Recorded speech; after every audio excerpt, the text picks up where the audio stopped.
আসসালামু আলাইকুম, কেমন আছেন সবাই? আমি আজকে রসগোল্লা বানাবো। এই জন্য 1 লিটার দুধ নিয়েছি। দুধটা একটু জাল করে নিয়েছি। জাল করে একটু ঠান্ডা করে এখানে 2 চামচ ভিনেগার আর 1 চামচ ঠান্ডা পানি মিক্স করে দুধটাকে ফাটিয়ে ছানা করে নিব। ছানাটা আমার মোটামুটি হয়ে গিয়েছে। এখন আমি এটাকে একটা পাতলা কাপড়ের উপর ঢেলে ঠান্ডা পানি দিয়ে ধুয়ে নেব। তারপর এটাকে আমি আস্তে আস্তে পানিটা চিপে একটু ঝুলিয়ে রাখবো 2 ঘন্টা যাবত।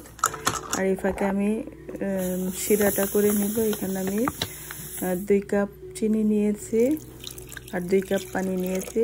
আমি শিরাটা ঘন করব না, যেহেতু রসগোল্লা হবে, এই জন্য আমি 2 কাপ পানি দিয়েছি। এটাকে আমি জাল করে নিব।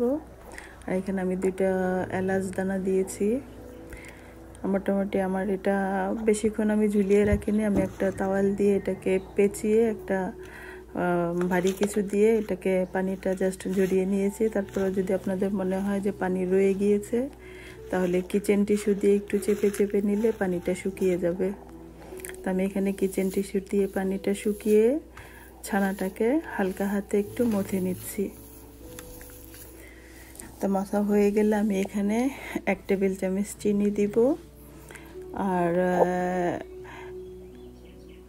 1 চামচের মতো আমি কর্নফ্লাওয়ার দিব আর 1 চিমটি বেকিং পাউডারটা দিব। দিয়ে আমি সব কিছু একসাথে মিক্স করে একটু ডলে ডলে নিব। আর একটুখানি 1 চামচের মতো ঘি আমি এখানে দিয়ে নিয়েছি, যাতে আপনার ফ্যাট যতটুকু চলে গিয়েছে এটা মিক্সড হয়ে যায় আর কি। তো মোটামুটি ছানাটা আমার ডলা হয়ে গিয়েছে।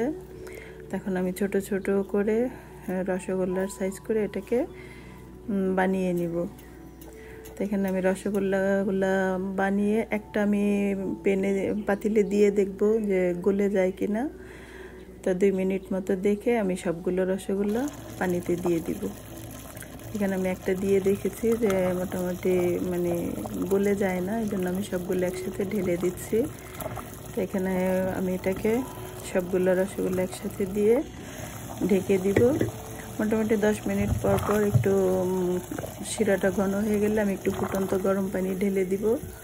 আপনারা একটু দেখে দেখে শিরাটা ঘন হয়ে গেলে একটু পানি ঢেলে ঢেলে সিদ্ধ করে নেবেন। মোটামুটি আধা ঘন্টার মতো আমি এখানে এটা জাল করেছি। আমার মিষ্টিটা হয়ে গিয়েছে। আমি এখানে একটা গ্লাসের মধ্যে ঢেলে দিয়ে দেখলাম যে ডুবে গিয়েছে। আলহামদুলিল্লাহ হয়ে গিয়েছে আমার মিষ্টিগুলো। যদি আপনাদের ভালো লাগে আপনারা দেখবেন আর আমার পেজগুলো লাইক দিবেন, শেয়ার করবেন, কমেন্ট করবেন। এখানে আমি মিষ্টিটা আপনাদেরকে কেটে দেখালাম। যা দেখেন আলহামদুলিল্লাহ অনেক ভালো হয়েছে। তো ভালো থাকবেন সবাই।